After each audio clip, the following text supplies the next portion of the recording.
Hello there, and welcome to today's Wasted Shack. Yeah, boy! Our cut down episodes where we cut the chaff. Yeah, you don't want to say cut the fat because that's insulting. Yeah, that's a felt. Yeah. Separate the wheat from the chaff. The wheat from the chaff. Yeah, yeah. The good from the bad from the ugly. I think every time we say that, and it's like two of us. Yeah. The third guy is always the wasted part. The good news for you guys here today is Country Boy's not here. Yeah. So we're trying out some of these dual episodes and things that maybe Lewis and John have in common. They talk about some things that John and I have. We'll talk about, and today you're lucky enough to find out that Lewis and I do have some things in common, which is Dragon Age. Yeah, we Bioware, Dragon general, Age. Yeah, we like Bioware. We like Dragon Age specifically, and we thought today would be a good time to do this because, as everybody knows, well, you should all know if you don't. Yeah. Dragon Age Veilguard is coming out on Halloween. Fourth game in the series. So we're both very excited about that.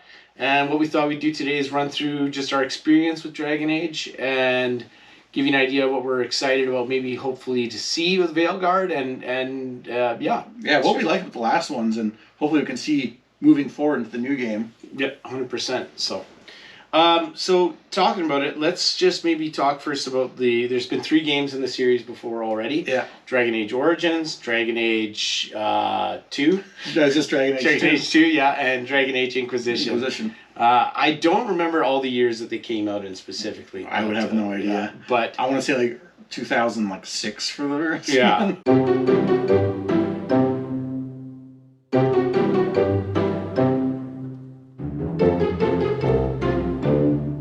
But we both at least have played Origins and Dragon Age 2 twice, and both have started or tried to play through. I played through Inquisition. I finished. Well, I played Inquisition. I mean, more than once. We've played. I only played it. Yeah. Yeah, I recently started one trying to get it done before Veilguard comes up. Everybody calls me crazy. We'll see. So Dragon Age Origins, first one. Yeah. What do you remember about it? Well, I was gonna say I remember like the first thing I'd seen from it was like the trailer they showed. Like it was all cinematic rendering and stuff, right? Yeah.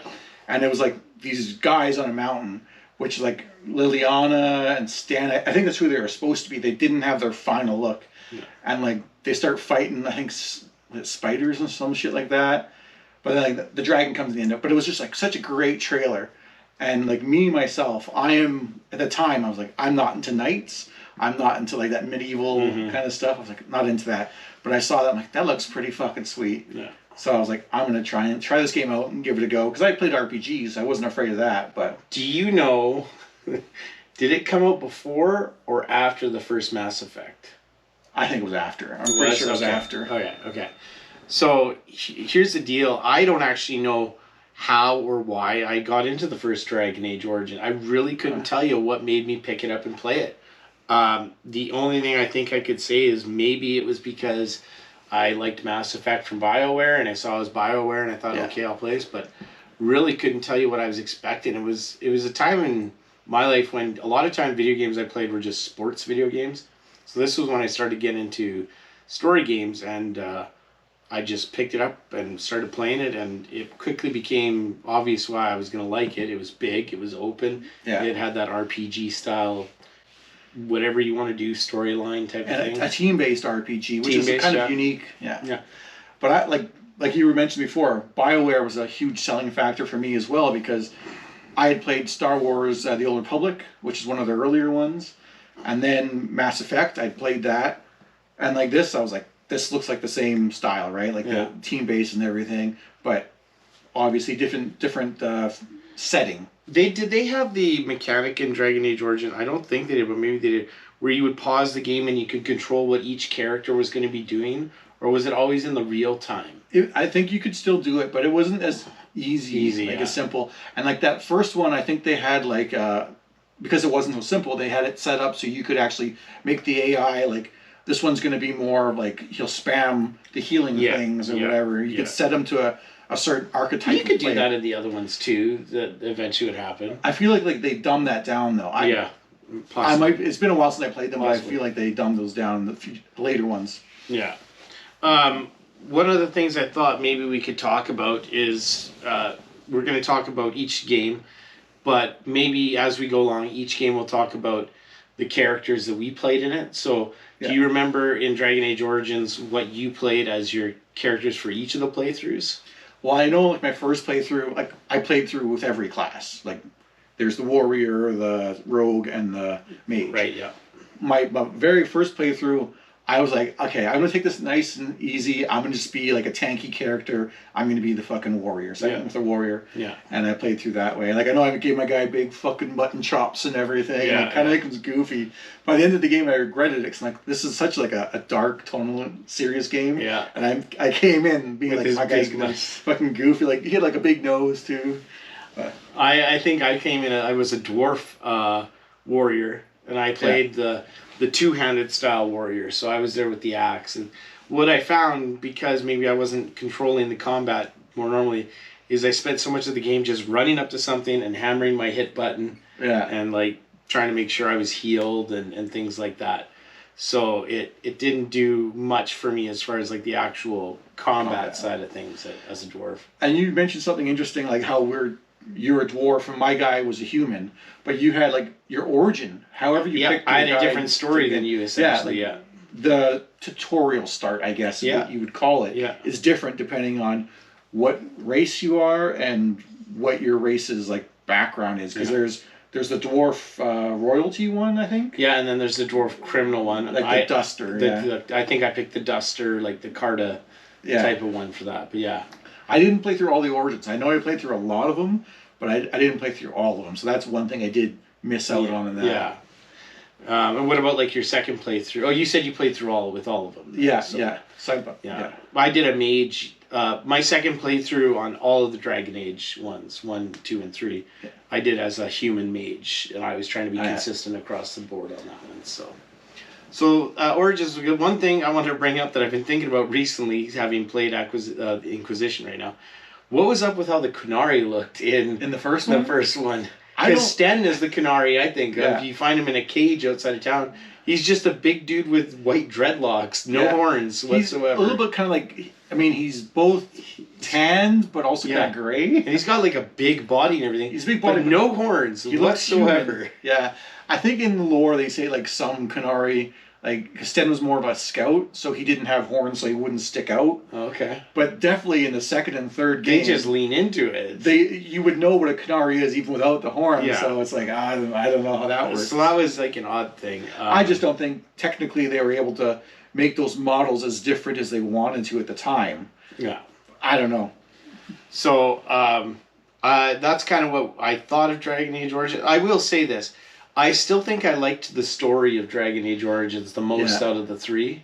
Like, I definitely like the darker tone. Like, if I could take bits and pieces from each one, the tone of that first game, like how dark the world was, like, yes, keep that, add this to my, perfect version of a Dragon Age game. Yeah. I would take that. We're going to talk about some of our characters that we like to a little bit, but the reason we're not going to do it right now is because some of those characters work their way through multiple games in the series, so at least we'll talk about them as we go along. But having said that, then let's jump into Dragon Age 2.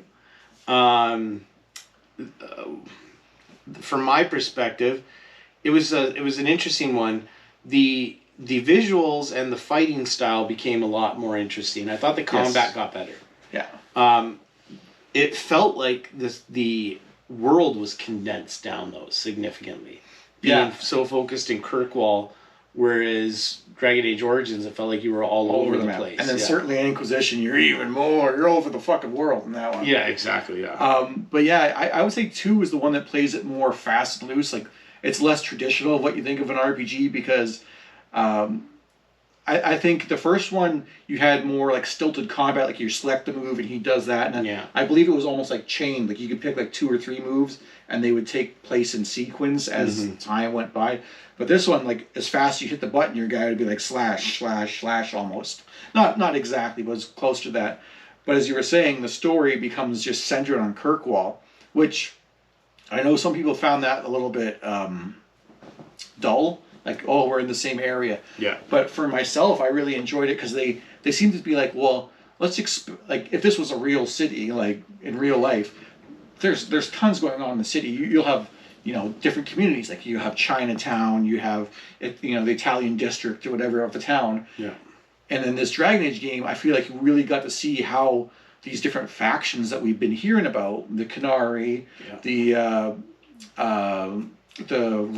crows, and Tevan crows, and things like that. And the mages and how their lives. You got more people. Yeah, you're right. I felt like we got more into the lore of how this world works, and that for me it was. They also introduced kind of the concept of acts. Yeah. Acts a bit more in that one. You know, Act 1, Act 2 kind of thing. So it had that. I mean, yeah, it kind of got boring running around Kirkwall all the time. And you had to run around Kirkwall all the time because you had to keep going to this spot because maybe there's something available there now. And they reused some assets, like different places in the world, like the dungeon parts were reused, which I was a big complaint to know for a lot of people. Yeah. But I was gonna say for the artwork, I really liked. I feel like you had the most different. I don't know. The characters the races were more differentiated. Like dwarves, sure, they're short and stubby. In the first game, it was just like human, like a regular human, but they cut out their abdomen and they were just like chests onto waist. Yeah. Their arms were still way too fucking long for that reason, though. They spent more time on the story in the first one. In this game, like they felt like they had a better body size, and especially humans and elves, because in the first game you couldn't really tell who was an elf or not, aside from the ears. That was the one thing they gave them away. Yeah. But otherwise their body looked human. And this one, the elves had more rounded faces, and they were pointed faces. More, I'd say slender. Yeah. Like, I mean, they were still pointed, but they were no sharp edges, I guess, is what I was. Well, I think that kind of leads to one of the things I liked about 2, definitely over 1, was I felt like the NPC characters were much more flushed out. Yeah. Variety. Well designed, everything like that. And that's the thing that I would take probably from the second game. I mean, I like the combat too, but like I was saying, if I had my perfect game, I would take the fucking art style from the second game. I love that. Yeah, put that in there. Yeah, absolutely. And I thought, I mean, I was going to touch base on this a little bit, but I felt like 2 really felt like there was a lot more choices. Like 1 had a lot of arcane story and choices that wouldn't make sense. But there was a lot of hard moral choices I found in 2, specifically. So, well, the first game I feel like a lot of the choices were A or B, and then in the second one I feel like it could be still A and B sometimes. But what you made before, like you might have made choices earlier that eliminated that, or even changed what there's like a B part 1 or B part 2 that you could get to, and some of the story stuff. I know we don't want to get too much into it, but like the stuff with your mom was so hard. Yeah, that was brutal. That was freaking sad. And Fenris, like his whole like lifestyle before and everything like that. Well, and it got brutal with the I think it's chapter 2, the Canary, when they take over the city and they just lop that guy's head off. It's like holy shit. It's pretty. They don't have an issue being pretty point on with their brutality to it, and again what we played. So my first time through DA2, I did a warrior kind of guy. I don't think this is too much spoilers because you make choices at the end of the first Dragon Age. I picked the decision that essentially had my character sacrifice themselves. Like I didn't really know that it was going to be something that you could bring through in all the games. You didn't hook up with Morgan? No, I don't think I hooked up with a dwarf. I don't think she went for dwarves. Maybe that was the thing. I think I tried to hook up with Liliana, if I remember correctly, in the first one. But I don't think she was an option for reasons. You could have a relationship with her, but I think it was if you... Like, Morgan was always an option, I think. I don't know about dwarves. Yeah. But, she was an option, but... If you went with her, obviously Liliana is not going to be happy. Whoever you were in a relationship. Of the 2, I definitely picked Liliana the second time for sure. So 2 is 2. Both times I played it, I romanced the pirate lady. But and then obviously Rook Mage second time too. And so that probably leads us into Inquisition. Yeah. Easily the grandest scale of all 3 of them. The first 2 were maybe, what would you call them, 50, 60-hour games kind of thing. Maybe you could stretch them to 80 if you did every little thing. Every little thing and spend your time exploring. And there was DLC for the first one. I'm trying to think if it was for the second one. The first one had Dragon Age Origins Awakening. As a DLC. Yeah. I'm not sure about the second one, but most of the times these games I'm playing them right when they come out. Yeah. And so when DLC comes out, I've usually played so much in the game that I'm like, I don't want to get back into it and that's why and do that. I've replayed some of them because it's just like, man, I want to play the thing, but I got to play the whole game. Changing as a note on that, Mass Effect I replayed when the Legendary Edition came out, and it had all the expansions. So I actually got DLC. So I got a lot of new stuff when I replayed that series. Yeah. But yeah, Inquisition. Did they have jumping in the first two? No. So that changed the game a lot in Inquisition. So much space to travel and traverse. So many things to do.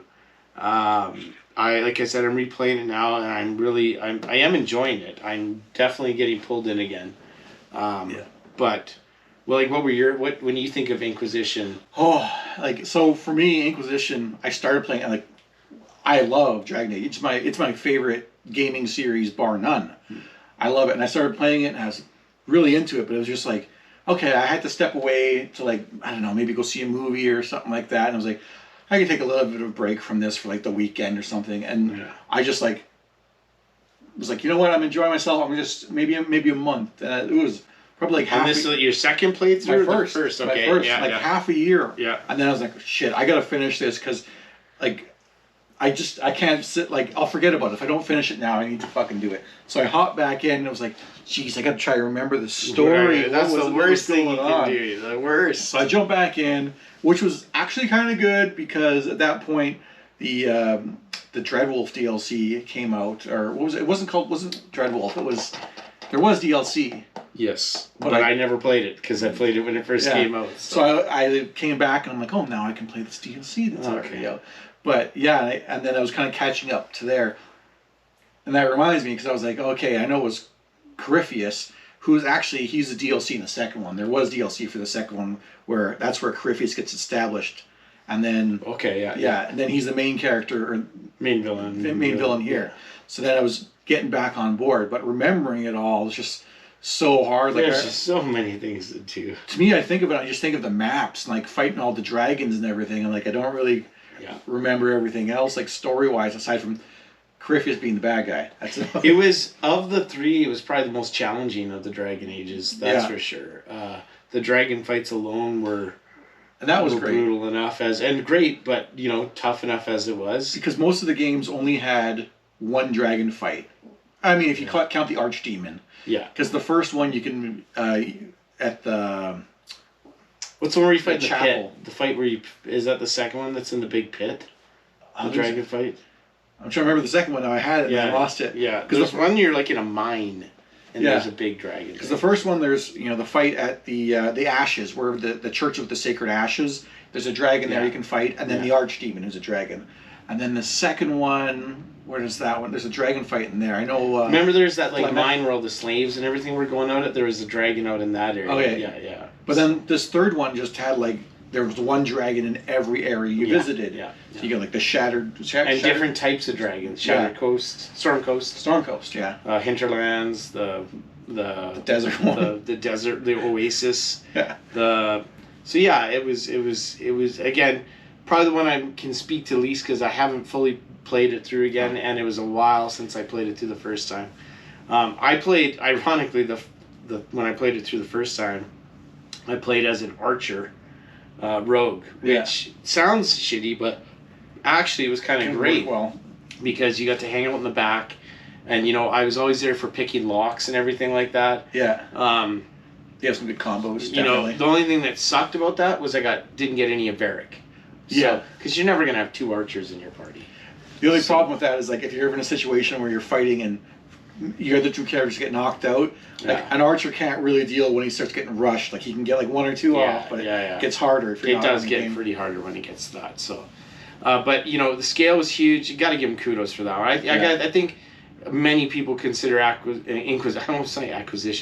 Inquisition as probably the best of the Dragon Ages, just because of its sheer size, its polish. It had very good polish. Yeah, and that's the thing I would take from this one that I would the size, how grandiose it was. Like, you had so many little things you could do. There was those astriums. Yeah, asteriums where you had to do the puzzles. You had the thing where you found the skulls. Yeah. You had to go, then you had, so find all the skulls, then go to all the places for all the skulls. Yeah. And then, but one thing also about Dragon Age is there's sometimes when you play games like this, you just go, okay, there's the quest marker. I'm going to go that marker.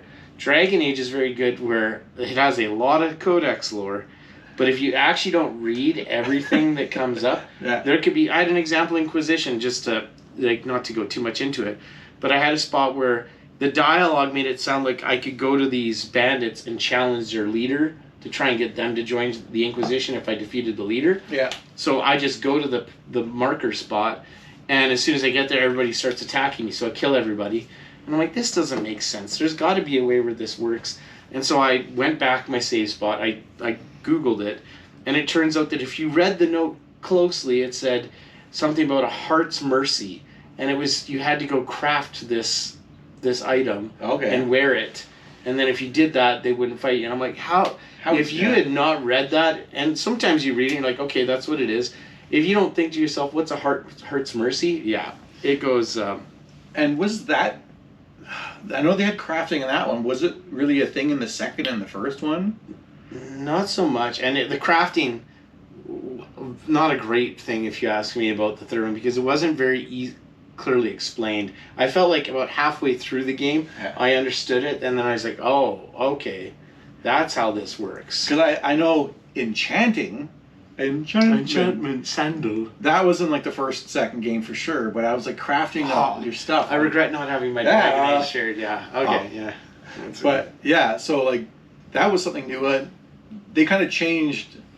You had a hub more so on this one than the other games. I guess you had your house in the second one. In Kirkwall, but this one it was like you had the whole fortress which you could expand and build upon, but also your missions. Like when you went on a mission, you went to a map. I did like that, where you get your advisors and you'd send them off.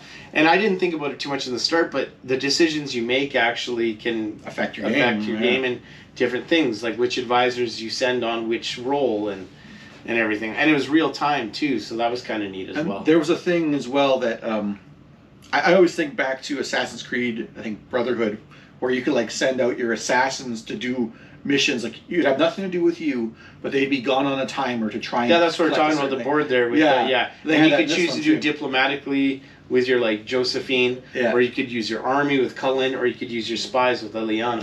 That's how it kind of works. Okay. So choose, and each one would have different time lengths, but also different results. I thought you were just talking like sometimes you open up an area of the map and you could choose with them like, do you want to go in and I know what you mean, with your spies and do it this way, and I was like but so that was all different and new. So Inquisition, it was a great one too.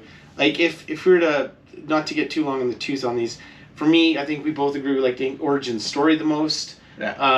We liked 2 because it kind of changed the way that it polished the game up as far as like the fighting mechanics a lot better. Introduced some better characters than were in 1.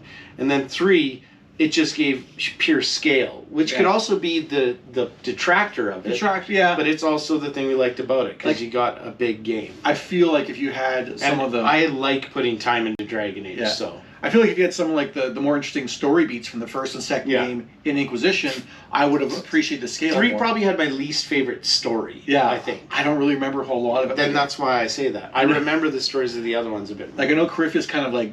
the Templars kind of come under his control. Yeah. But also then there's these tears. I mean, at the end of all the games, it's mages versus Templars, right? That's the one thing that I'm kind of pissed off. It's, like, it's always the fucking same one. Yeah. In the first game, it almost seemed like it was going to be... The series was going to be focused about Grey Wardens fighting the Archdemon. Yeah. But that was just like the first game. And Grey Wardens almost become nothing in the second and third in a way. Yeah. So. Like they still reference, but the references got less and less. And basically everything about Grey Wardens is like when there's a blight, they're important, but when there's not a blight, okay. And that's the thing, like. And you think blights would be a big thing in Dragon Age, but really it was mostly the first one to a degree. It's always there. The whole thing is that it's supposed to be like every 100 years or so, or there's like a blight. But for some reason, like every time there's a game, whatever, there's a blight happening like 2 or 3 years after the events of the last time. Yeah. And that's, it always does come back to the Archdemon in a way, but it's not like a true blight. So, talked about the games. One thing we mentioned earlier, there's a bunch of great characters about Dragon Age. One of the best parts about Bioware games a lot of times is the NPCs that you work with. So, we don't need to go into too much detail, but like, what's one character that you think of? You're always like, oh, I love that character. From the first game or just in general? From all three. Wow, I mean, it can be one that was only in one game. You know, we're not gonna. They don't have to be in all of them. I feel like I'm a broken record, but Meryl's my favorite. Just this cute little girl. A Dalish elf. Dalish elf, and she's kind of like shy and nervous, like not quite sure herself, a mage. But the stuff she's into is like blood magic shit, and it's like she's only in the second one. She was in Dragon Age 2. She is technically in the first one too, but she's an NPC that you meet in an alien. Yeah, that you help. Yeah, but that's about it. And she doesn't even look the same. Like the character models are so different. Meryl was a good one. I think I've always appreciated her as a mage. I mean, like, I'll take an easy one and say Varric. You know, the one NPC that was there through all of them, I believe. Was he in the first one? I don't think he was. Maybe not. No, I think he came in 2. But you know, a dwarf without a beard, a cool look. Yeah. And his big badass crossbow that's got this mysterious background that we still don't know the story of Bianca. And it's like everyone else you can change the weapons, but except it's like Varric. Except for Varric. It's like, and that's kind of a downside, but also kind of something I like about it. So Varric's one that always sticks out to me. And he's largely become the face of the series. He's got that background. He's like he writes dirty books or adventure books. He's a storyteller. Yeah. So he's almost like a bard. Well, a rogue. Yeah. So, and let's just kind of go back and forth. I mean, I liked like Cullen was good, or no, Alistair. Alistair's good. Alistair, sarcastic Templar. Doesn't want the. But he comes to be like the pressure or the responsibility. He wasn't too sure. He wasn't even aware that he was of royal lineage until the end of the events of the first game. Towards the end, that you find out that he's like the bastard son. Yeah. So he can take over. And then the second game after that, he's not. He's not an NPC. He's like more of a story character. Yeah, he's a story character. He shows up. You had up. Cullen in the second one. Yeah, so Cullen's the second one. Yeah, who's basically Alistair 2.0 if you really think about it. I always from the third acquisition, I think Dorian always has a soft spot for me. I thought he was a great mage. Cool story to him, tragic a little bit, a bit, not too much. I'm gonna put these two together because they were only like DLC characters. Shale, if you pre-ordered the first game, you got the rock guy, just the golem, which you never had again, nothing like that, and she just did not give a shit. It's like almost seemed evil sometimes. Like she just wanted to kill birds, and she didn't give. Shale was a woman or a female? Female. She wasn't truly. She was a dwarf that got put into this. But and then the other one was Justice from the Dragon Age Awakenings DLC, who was like a spirit that took over someone's body. But you know how the spirits in Dragon Age, the spirits are like usually the 7 deadly sins. Sloth, desire. As the Fade teaches you. He was actually a good one. He was Justice. Oh yeah. So he took over in some guy's body and became Justice. And actually, he goes into Anders at the end of the first DLC. He takes over Anders' body, and Justice is part of him in the second game. Yeah. And that's why Anders fucks things up in the second one because of him. I'll throw just a couple out too, just to not get too long into it. But and I might need your help here. In the first one, there was a dwarf. Oghren is the only one. Loved Oghren in the first one. The drunk guy with missing his wife and stuff like that. Yeah. His wife was she'd gone into the Orzammar mines and Bianca, that's her. Yeah, she was looking for the anvil of the thing. So couldn't find his wife. So I loved Oghren. He was fun to have. I used him a lot in my mage playthrough. And then lastly, she's not a character. I guess I shouldn't count this because it's not an NPC. Oh no, it's good. Iron Bull. I loved Iron Bull so much. Very one note, very stereotypical. But I loved Iron Bull and his chargers, and I used them almost all the time. I'm trying to think who the first one. If I picked someone from the third game from Inquisition, who I'd pick. I like Blackwall. Blackwall's good. No one really stood out as there's Blackwall, there's Solus, there's Vivian, there's Sarah, there's Cole, that mystery guy. I didn't like Sarah at all. No, Still don't like her. Annoying. Yeah, annoying. But So yeah, I thought none of them really stood out. I mean, then there was Aveline. That was the other. right. She's in the no. She's in the second game. Yes, she's in the second game. I forget. I was gonna say Liliana because I Yeah. really liked Liliana, and she was an NPC actually in the first one, so I guess I could use her. But Morgan I like from the first one, but I'm gonna be picking all first games. do you have any like choices in the game that you remember thinking this is a hard one to decide on? I mean, I think the mages one always like at the first game is always like in every game is a choice with mages and whatnot because you understand that mages need to have some kind of restrictions. Yeah, but they even say it themselves because they need to learn. Right? Yeah, the choices are always too strict though. That's the whole thing. It's always like making them tranquil or not. And it's like, oh. I actually feel bad for throwing this topic out because there are so many that I can't specifically think of one that just makes me think, oh, that's a hard choice. There was one with, I'll go with a bit of a more fun choice, with the werewolves in the first one, where you had to choose. You had to choose whether you're going to like cure them of it or, because it would steal the guy's like he lived forever. The leader of the elves there. Yeah, whatever his name. Can't remember his name. He was a Dalish elf, but yeah. So that was a tough choice. Sorry for not being able to explain too much. Play the game if you want to know, but that was a choice I remember thinking, oh, this is a little interesting, a little tough. What I liked about that first one is like depending what choices you make, like you could get the werewolves to help you out in the final battle, or you could have the Dalish elves. Yeah, and the same thing with the Templars and the mages. Lastly, just some favorite areas that stick out to you. I liked every time pretty much we go into the Fade. Like the first one I think is the most trippy because you're like. It's just weird things that you see, like just these weird platforms of kind of in an ethereal space, and there's like a guy that's a rat in the one instance, or like all these demons and stuff. And can we do a pause here? Sorry. Sure. Time in. So yeah, some of our favorite places that we like in Dragon Age. You're talking about the Fade. The Fade, yeah, and the first one like a lot of cool. Ethereal places to see. You have to go to different like things in the Fade, right? Yeah, like different, they're like keys to get to the next point because we're trying to find who we're trying to find that person. But yeah, you're trying to find. Trying to find a mage that's been in the circle tower. Oh yeah, that was doing his what's it called the. I want to say it was like the how.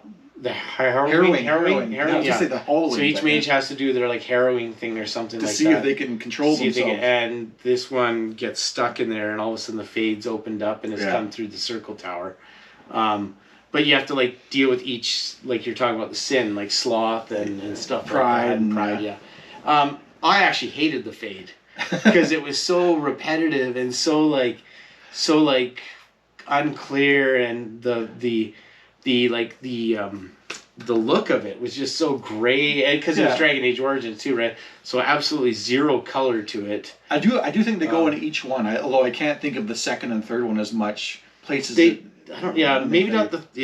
can't speak about the third because I can't remember, but I do know that in the second one you end up there too. But the first one definitely has like a whole sequence, and so I actually, because of that, I didn't like the Fade.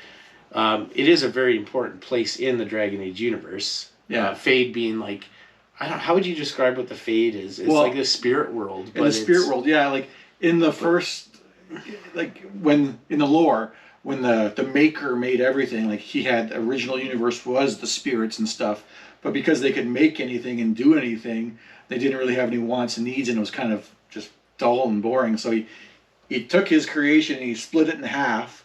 When that's the veil. Yeah. So all this the Fade and the spirits are in that half, and then the real world that the characters that we see and play as, they inhabit there where there's life and death, things change. And the Fade wants to come back in. They're jealous, they say. Yeah. So it is I get the lore of the place is cool. I just didn't actually like the physical world in the game itself. And to flip the script, a place that I loved, especially in the first game and the second game, Orzammar. Yeah, I love going to Orzammar, the deep roads. The Anvil is actually one of there's a story line that was really fun to do in first one, where you're doing that. What's the other? Because there's Orzammar. There's not many dwarven places left. There's Orzammar and Cal Shirak was the other one, or is Cal something like? something like that. Kalinshar? Yeah, something like that. But yeah, I don't know. I thought it was always Orzammar, to be perfectly honest. I thought there was only the one. They say in the first one that they recently got in contact that after the last blight, that they found out that the Kalsharok, whatever, did survive. But there's like Orzammar didn't send their guards out to help when they sent a plead for help. Yeah. So they're kind of pissed off at Orzammar. Yeah, but it's funny because like the reason I like Orzammar is it's like you got everything that's happening on the surface and everybody's like talking about the blight. And they're like, we live the blight 24/7. Yeah. We're in the deep roads here.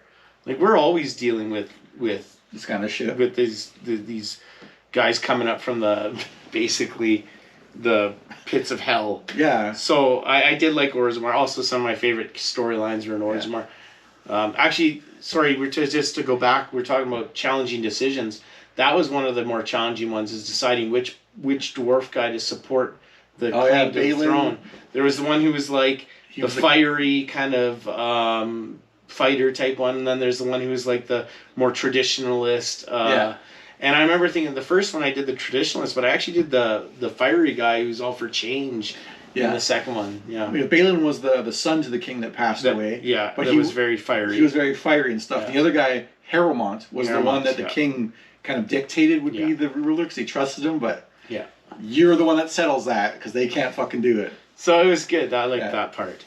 I want to say a couple areas from the other two games. Like the second game, there's like a cave with this thing called the Varla or Varlia. It's like almost like a praying mantis. It's huge and it's got these big razor claws. You have to fight that thing. Was that a DLC thing?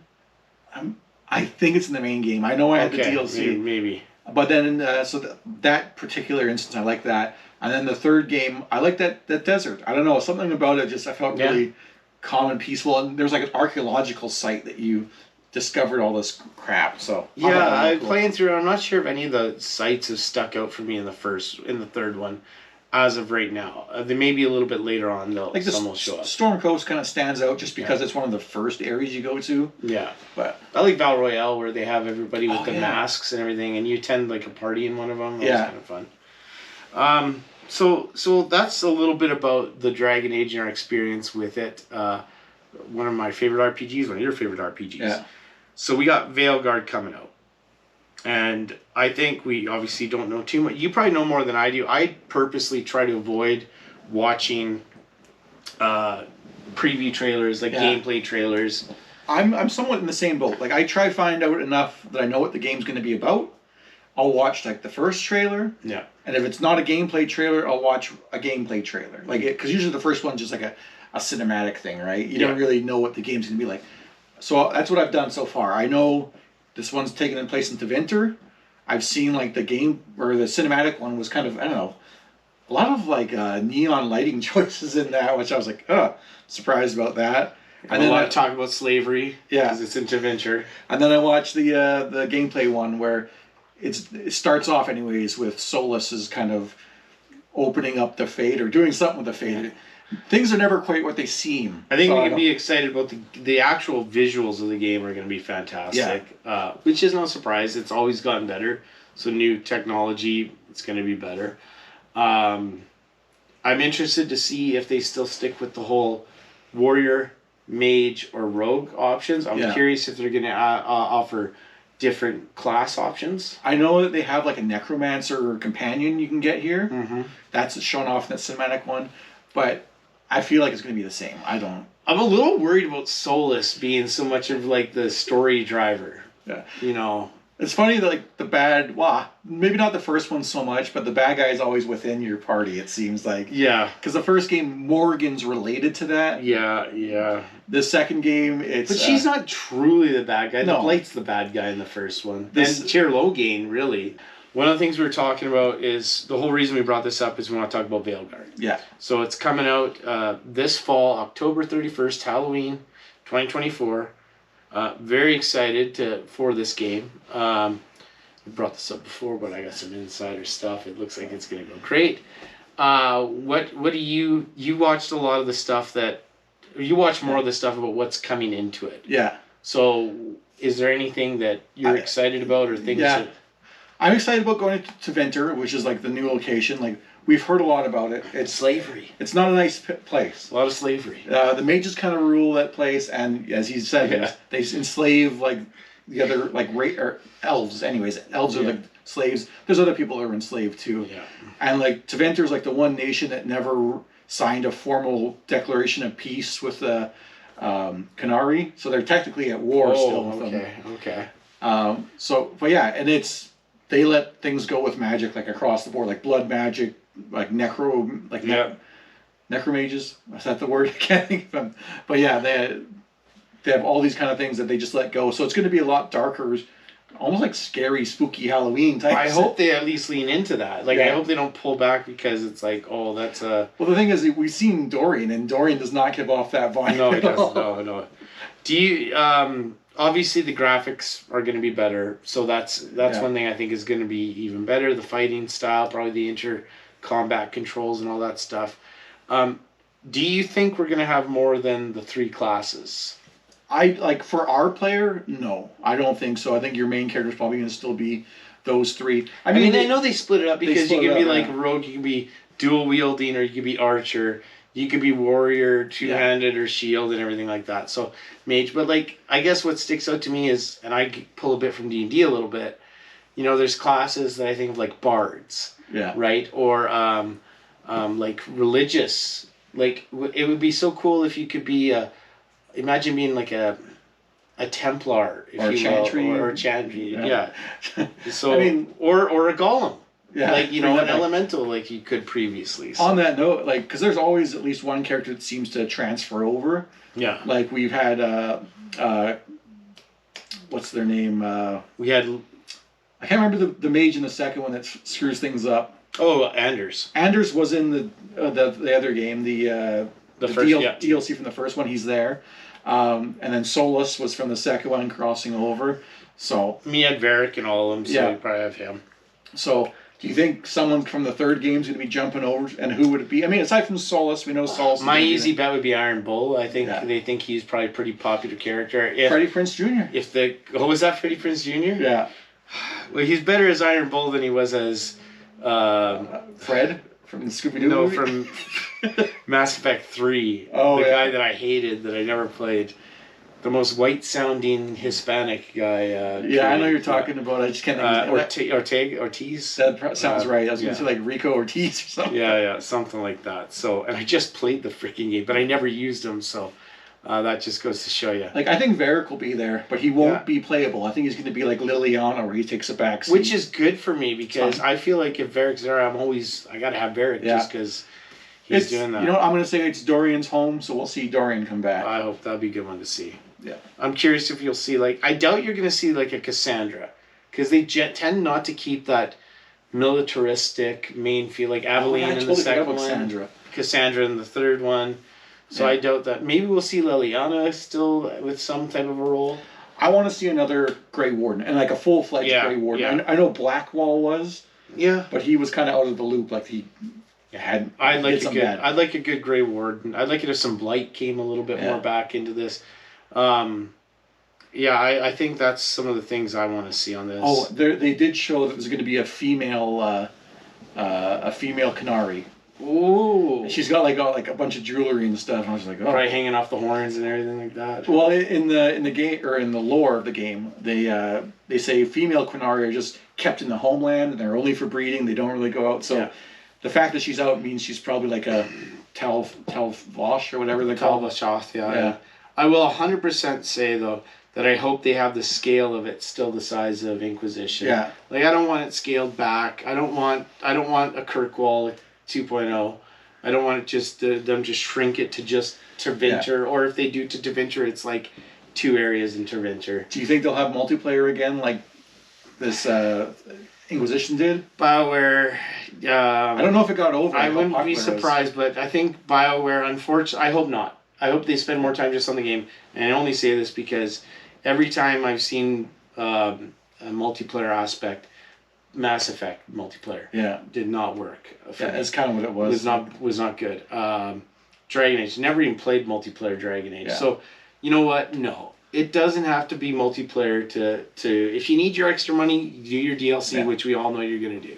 And see, that's something that I always thought, like, where does Dragon Age expand on? Because right now I think the world from Inquisition is about as big as you want it to go. Yeah, that's true. So aside from that, unless you made it an MMORPG, yeah, that's only the next step for Dragon Age to go. Because like, how else can you reinvent what you're doing with this game to make it fresh every time? You don't need to reinvent the game necessarily. You got to do good stories each time. Yeah. That's the key. And I will say one of my bigger concerns about going into Dragon Age Veilguard is my game of the year last year was this year's Baldur's Gate 3. Yeah. And I think I'll say this, it was the best RPG game I've ever played in my life. It was really hard on those D&D mechanics. We went all in. Went all in onto that. And you know, I love D&D, so that kind of kicks into it. But at the end of the day, it felt like where Dragon Age had some things that you could do that you weren't expecting, Baldur's Gate 3 took that and exploded it into even more of a wide story. So I hope that I don't need them to make Baldur's Gate 3. That I'll be clear on that one. If this is Dragon Age Inquisition with better graphics on a newer system and an equally great story, I'm all in. Yeah. In fact, if anything, give me an even better story. If you have to take away some of the hunting stuff or whatever, take something away. But give me an even better story. I'll be happy. Yeah. Just make sure it's good. That's all I care about. So are you going to be playing it day one? Oh, yeah. I have it pre-ordered. I pre-ordered it the other day, so I got it. I got the special edition. Like I said, depends on I started playing Inquisition. If I get to Inquisition, if it comes out and I feel like I'm nowhere near finishing Inquisition, okay. But part of it is just I really want to remember what happened in Inquisition going into this one. Yeah. Having it day one does not mean I'll be playing it day one. Oh, yeah. I'm currently playing Star Wars Outlaws, which maybe I'm a week away from completing. And I just picked this up, which released today. Astrobot. It's supposed to be like, 18 hours, I heard someone say. I liked the first one, the one that came with the PS5. So if I can finish all this by Halloween and then it comes out, then sure. And all I know is that Cyberpunk's getting punted to the back of the queue again. And that means Zelda's getting punted to the back of the queue again. So anyways. If you guys are excited about Veilguard, make sure you let us know. Put anything in the comments. If you like these wasted shacks, you want to hear more about it. Give us more likes. If you like this more than without John, let us know. We'll get rid of him. We'll get rid of him. We'll bring in Pat permanently as the number 3. Yeah, he's got a lot of anime. We'll do anything for you guys. Yeah. So you can find me on Twitch, Twitter, PSN as MussKeg. And also TikTok. I'm there sometimes. I'm the LewisLightning on Twitch, and on YouTube you can find me there. It's all one word, the LewisLightning. And even though he's not here, countryboy _9 or 9, there's 9er in there, an underscore in there somewhere. Make sure you watch his unboxing channel where he unboxes things like this big ass spider. Yeah. And the magnitude of toys behind that you can't see in his show. What's your figure? What's your figure? Right. I was like, me? Yeah. What's your figure? But yeah. And we'll probably be doing like a Mass Effect one if there's ever another new game in that series. Well, we could even do one now. We could do without it, I guess. But yeah. All right. Stay safe out there in the fade. Yeah. Bye-bye.